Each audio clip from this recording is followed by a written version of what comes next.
One of the gardens which is in part of my responsibility was in Chippendale, and I went down there one day and they've planted citrus, and there's this thorny citrus tree, and I was looking at it. There's a city saying, oh, you know, don't plant poisonous things, don't plant thorny things, because people will complain to council when their kids get stung. And this guy came out the apartment block and he said, oh, you're looking at the citrus? Yeah, I put that thorny one in.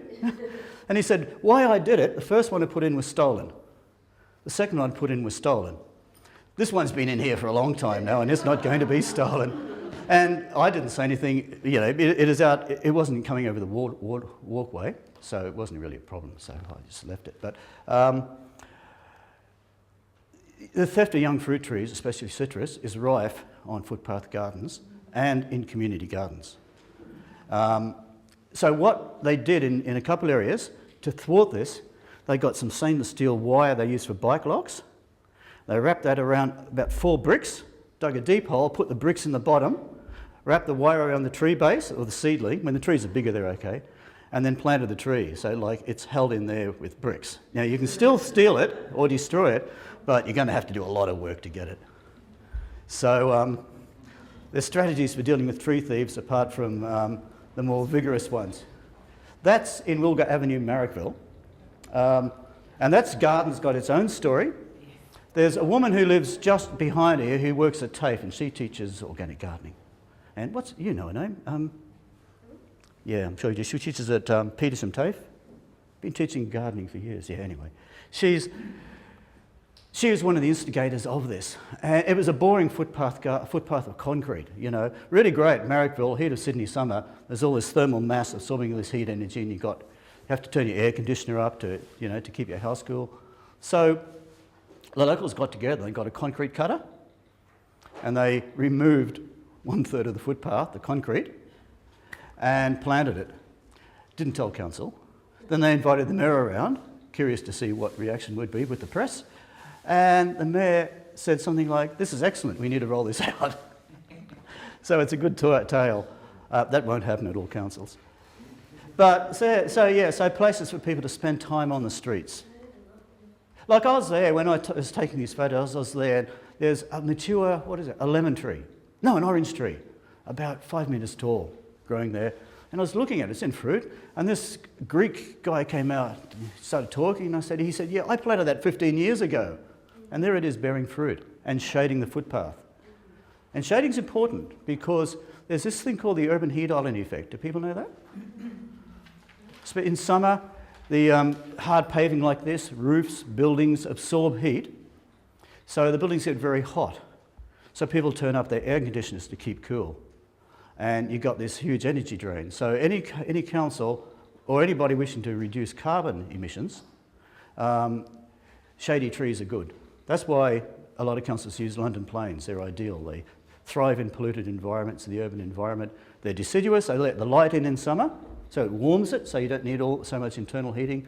They cast shade. In winter? Yeah. And they cast shade in summer, London plain.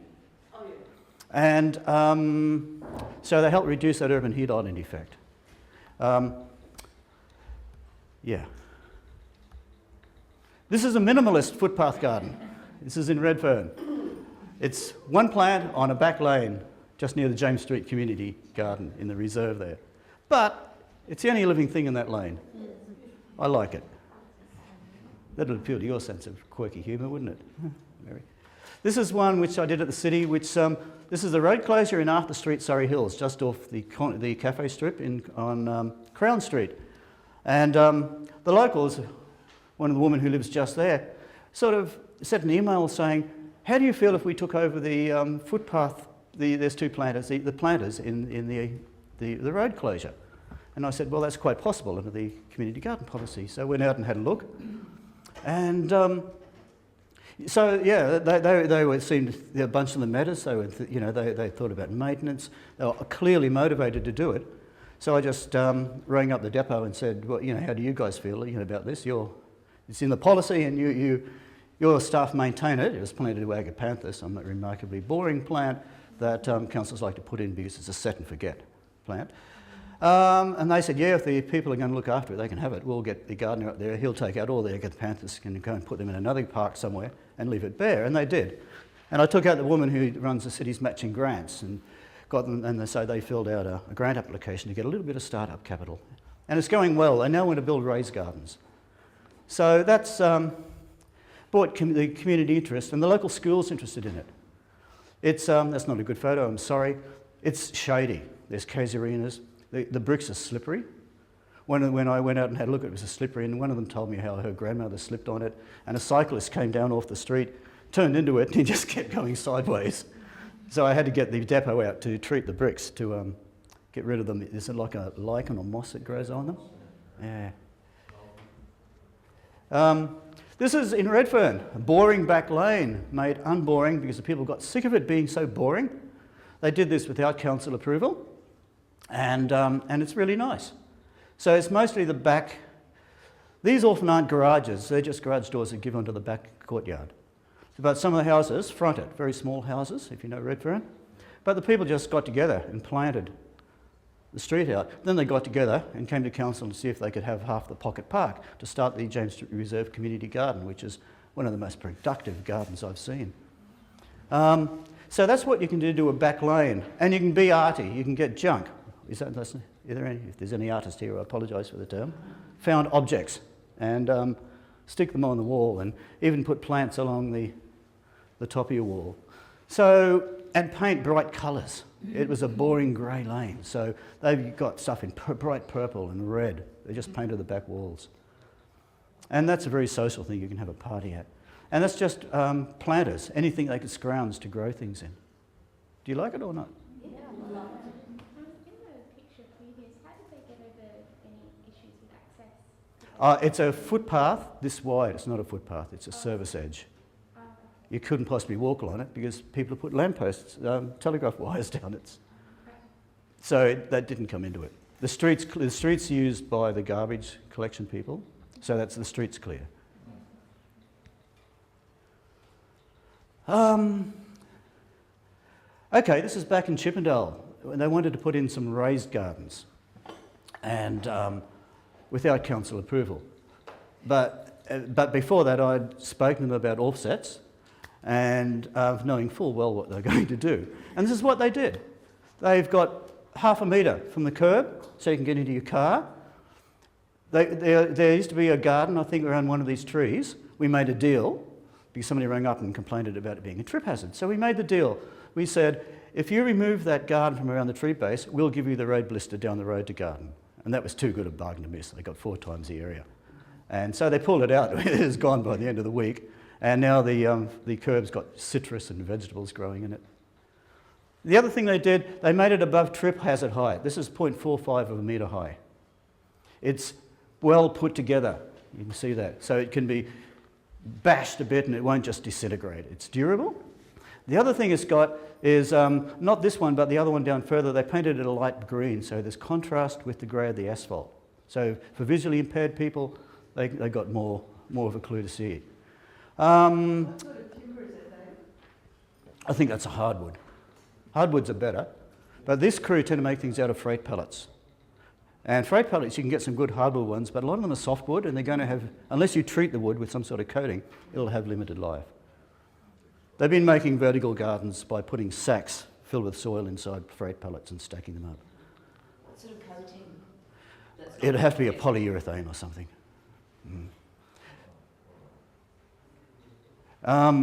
And they've left 1.5 metre for the footpath, so it doesn't block people with pushers and wheelchairs. And I actually quite like it. You know, obviously some people in council didn't like it because nobody asked permission. It's good being taller, isn't it? It looks good being taller. Well, yeah. And if you made it wider, like the one out in the garden here with a panel on the top, you could use it as a seat if you had 2 close together. So, and you can see there's planted of food and nasturtiums and herbs. They actually grow weeds here because they have a wild food weed tour occasionally. There's a guy around Sydney, I've forgotten his name, who does that. Who? Diego, yeah. So they cultivate weeds, and they've got little interpretive signs saying edible weed, blah, you know, its botanic name and its common name and how it's used. So that's, yeah, I mean, I think that's a good model. And if you really want to, you can paint it periodically or treat it. This is the rest of some of their footpath garden. This is down Myrtle Street, put in by the Sustainable Chippendale crew. And this was done years ago with the city as a trial. And trials are really useful things. You might notice we've got if you go to Barrett House on the tour, the Eastern Suburbs tour, you'll notice there is a footpath garden. It's called the Barrett House Footpath Foragers Garden, a trial planting by. Because trials are good, because you don't have to get all this development approval, and trials don't have an end date, unless you're silly enough to make one. Trials can be very long. In fact, trials can be permanent. As long as a piece of string. Yeah. Depends on your council, if we can get away with it. But yeah, so you can see they've planted citrus, and they've got native plants and exotics and herbs, edible weeds, pawpaw, avocado, I'm trying to think what else, tamarillo, the tree tomato. So this was a good trial, and they mulch it. The city would supply them with mulch. And anybody who does this, what they used, supplied with was sugarcane mulch rather than the alfalfa, what's it called? Lucerne or pea straw, because that's cut long, and when it rains and it's carried into the drain, it blocks up the drains. So they started requesting shortcut sugarcane mulch. Just asking, what's happened down there though is the soil level's built up way higher than the ground level. So there's always the potential of erosion and stuff like that. So given that, and given that's the lack of effectiveness within that, what would be a design remediation for the next stage of the trial? Ideally building it up as a raised garden. At the moment there is going to be a deleterious kind of effect. There is. And I've got a picture in here somewhere showing how they address that, but not totally successfully. I think raised gardens are better. Especially because it lifts the root zones of most vegetables up above any spot contamination in the soil. So They would sell it all down the street, wouldn't they? Because that was like an isolated feature if they were all down the street. there's about 4, yeah. They are all down one part of the street. And like if you've got any arty people down there and they have access to them, they can do marvellous things with colour and mosaics and stuck on bits of stuff. You can see they've put a community compost bin at the end. These are the ones you used to get complaints about. And the local artists it is a dull olive green. It's an area bin if people know the technology. And so the local artist has made it something really nice. And she did that to a couple of them. There are problems with those bins if you want to talk community composting. I'll talk about them tomorrow. Okay. Oh, you're going to do that? I was going to mention that tomorrow. Oh, good. Oh, I'll shut up then. I'm not here tomorrow. Can we do it now? Well, we tried one. I'll be really quick, guys. We tried one of these in our community garden. They're about $300. No. They're about 360, 50, 60. Yeah. So they've got this big phallus that goes up through the middle, which is the idea that it aerates the entire thing. Now, I've just found you have to mix them as much as you have to mix anything else. The stuff. That's exactly what they do.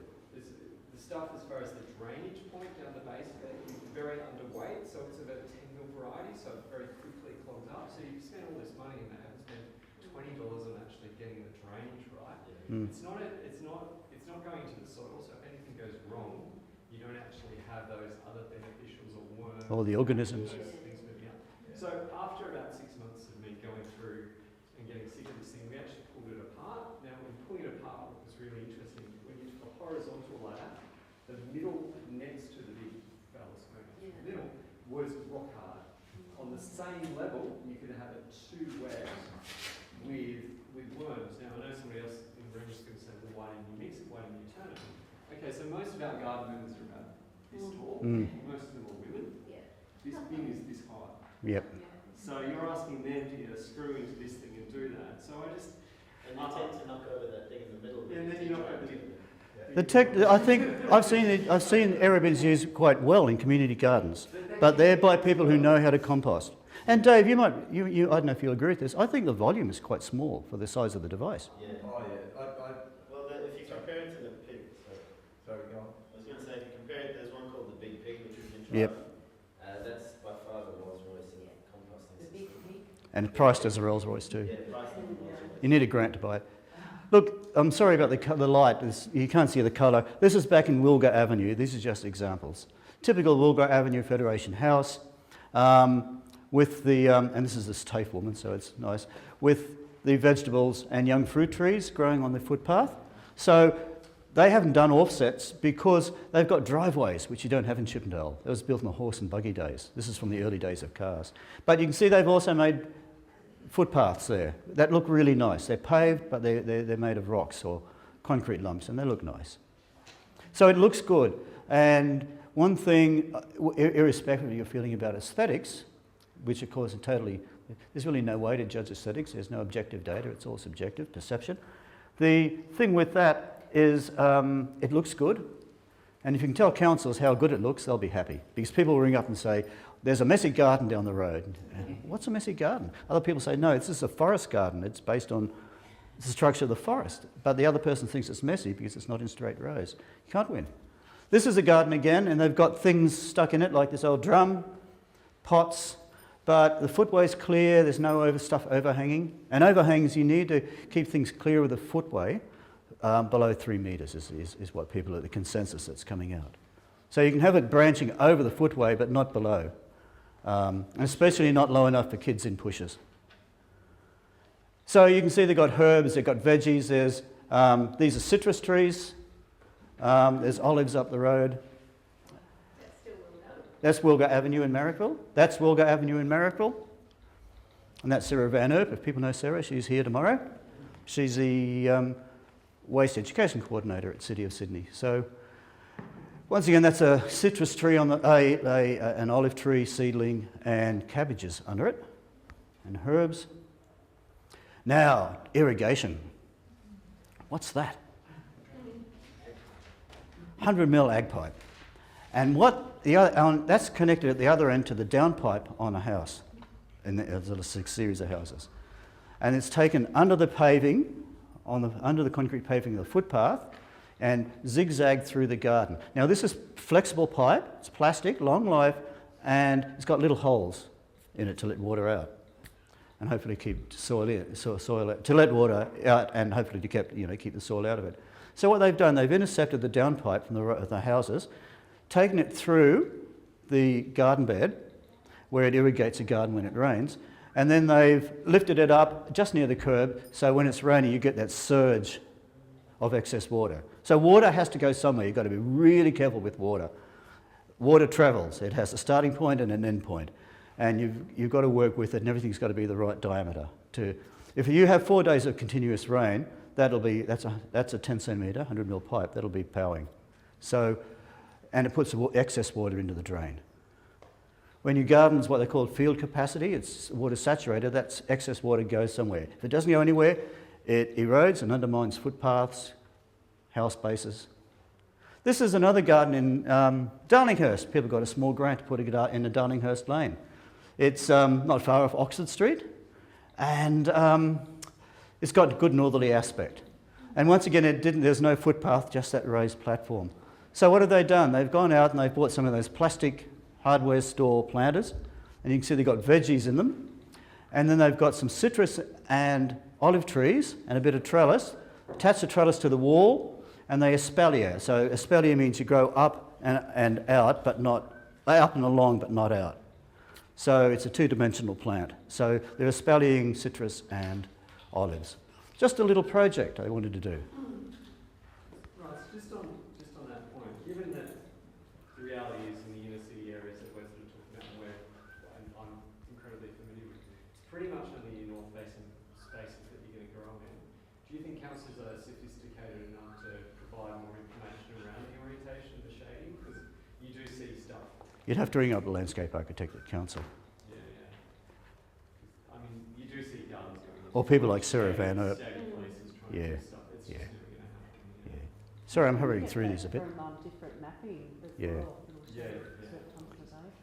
This is in the same area. Somebody's made, they're not edibles. I think there's tomatoes in the box, but they've got some sort of vine they've attached on a trellis. Looks nice. That's a Sydney's urban ecologist. And she's just distributed native trigona bees to community gardens. This is in Randwick. and Lance not far from Barrett House. And this is somebody's do-it-yourself garden. They've got huge footpaths which fall for about a metre onto the road, and they're all grass except this person's. And their front yard, one side of it's got like a native plant garden, the other side's like a kitchen garden with vegetables and little fruit trees. But that's their footpath. And once again, they've put in a seat, a simple seat out of a block of old found hardwood. And so the public can sit in there. What do you think of that? And they scrounged some sandstone from somewhere. No permission from council. But, I mean, with council said, you've got to get rid of this, the people ring up, hello, is that the Southern Courier? We've got a good story for you. Embarrassment. Council's going to do that? This is another good garden. This is in Marrickville. And once again, it's offset from the street. I think it's about half a metre. It's got about 2 metres from the street trees. It's eucalypt street trees. It's hardwood. It's mulch, so it can, does all that stuff about gardening. Yep. It's mulch. It's organic. It grows food. It belongs to a woman who runs workshops over there and won, I think, Marrickville Council Garden Award last year or the year before. Michelle Margolis. She does. She used to do the permaculture diary. It doesn't exist now. Just the covenant has left, but. She teaches gardening and permaculture, so it runs a whole series of courses and the Inner West Seed Savers group. When you put out the egg pipe before for watering, one thing that we've got a lot of in the city of Brisbane is a lot of air conditioning vents, and they continually drip water. And that's one good watering. So their problem is your solution to irrigation.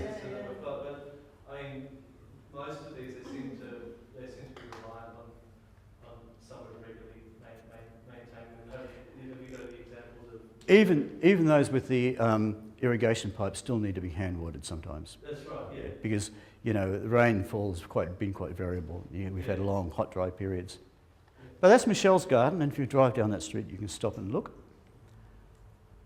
This is another thing, this is my last project for the City of Sydney. Waterloo Community Centre, which is a Salvation Army establishment, worked across the road. In the background, you can see the high rise from the Waterloo housing estate.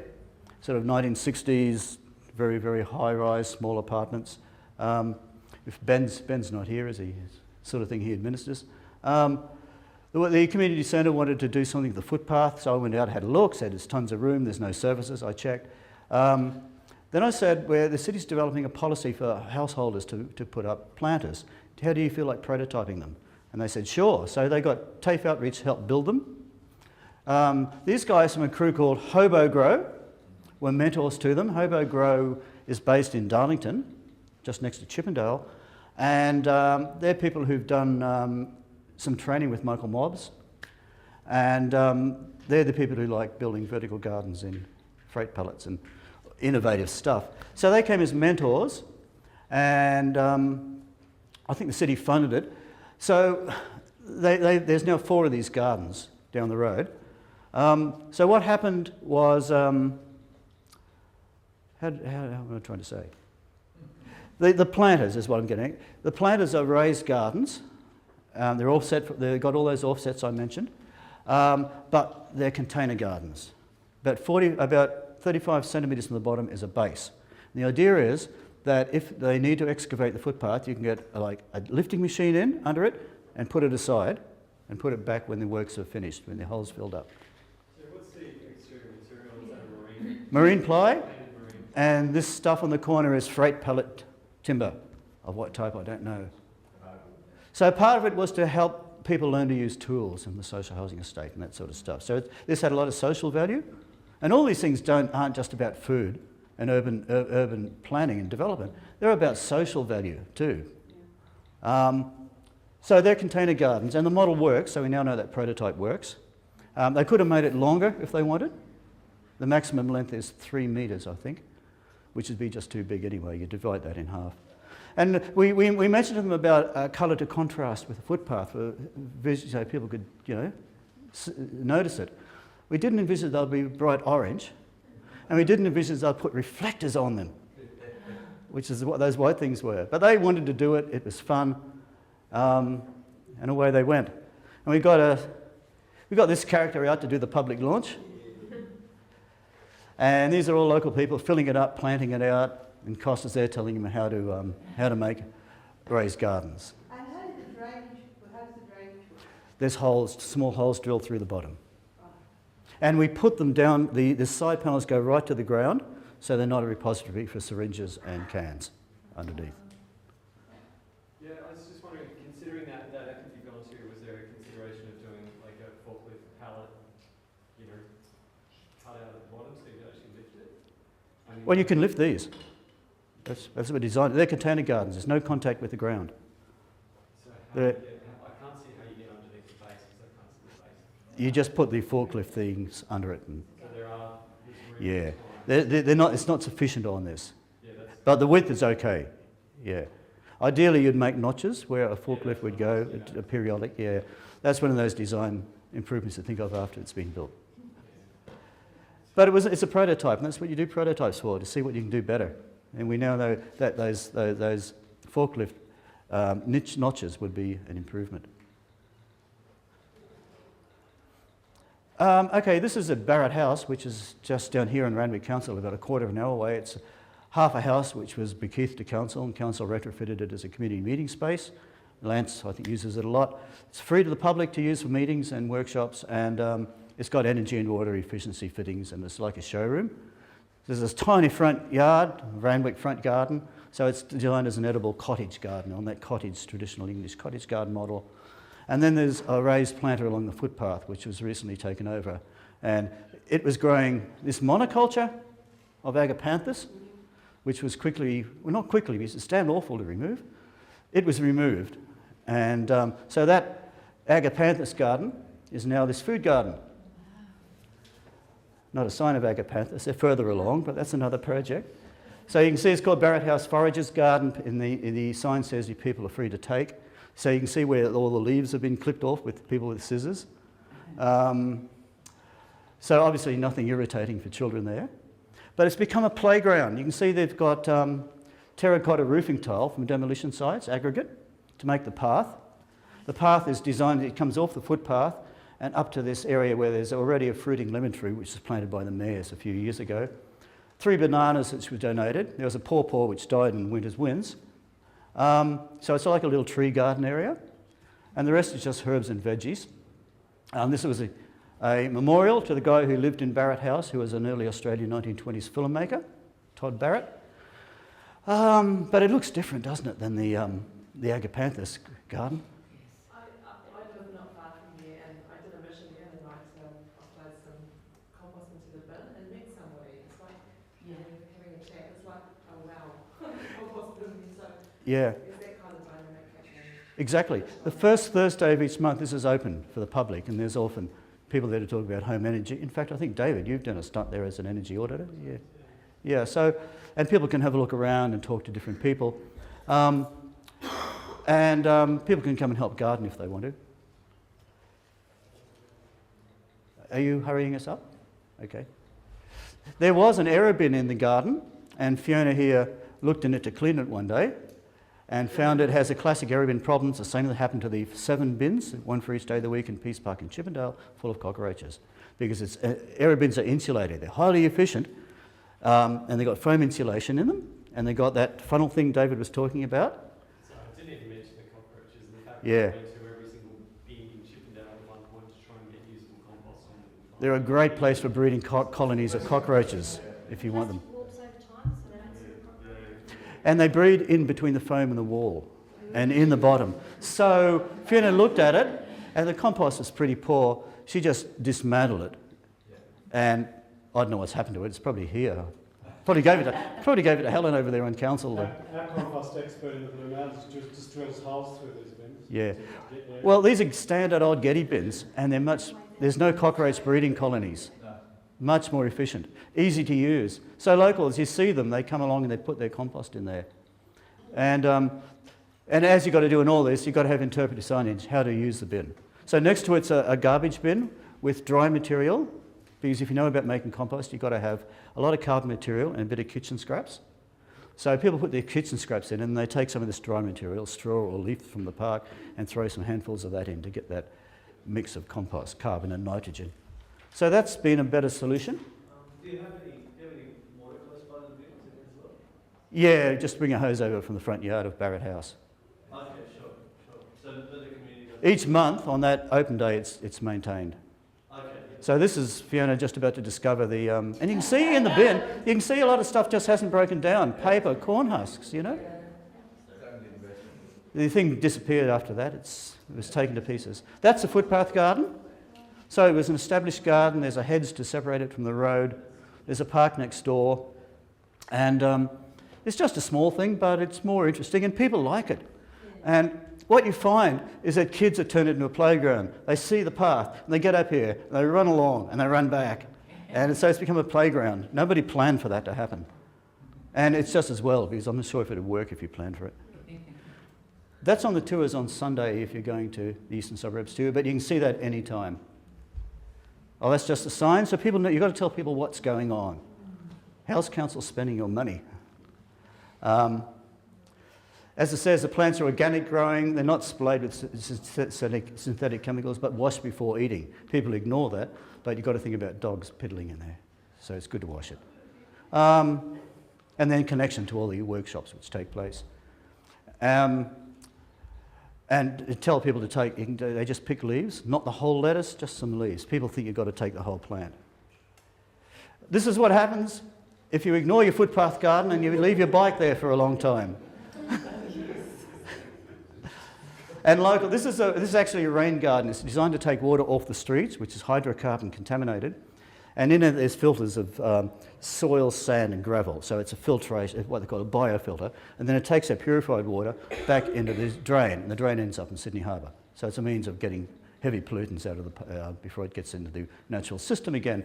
But locals, being in Chippendale, they thought of it as a garden. Now, I'm not sure if a pumpkin vine's probably no harm, but if you plant a tree in there, you're going to start churning those layers, filtration layers. So maybe these rain gardens aren't the best for tree crops. Well, it's got to be plants that can survive ages and ages of hot summer without irrigation and inundation. They usually use really hardy native plants. But the locals have put, there's a lemongrass in the background there, there's a pumpkin vine, and that whoever left that bike there, that was there for months. I noticed somebody's taken it. They probably saw it as abandoned. But it was getting overgrown. That wasn't a set-up photo. Oh, that's the end of that. So, any comments? Because Fiona's winding us up. I've tried to be as quick as I can.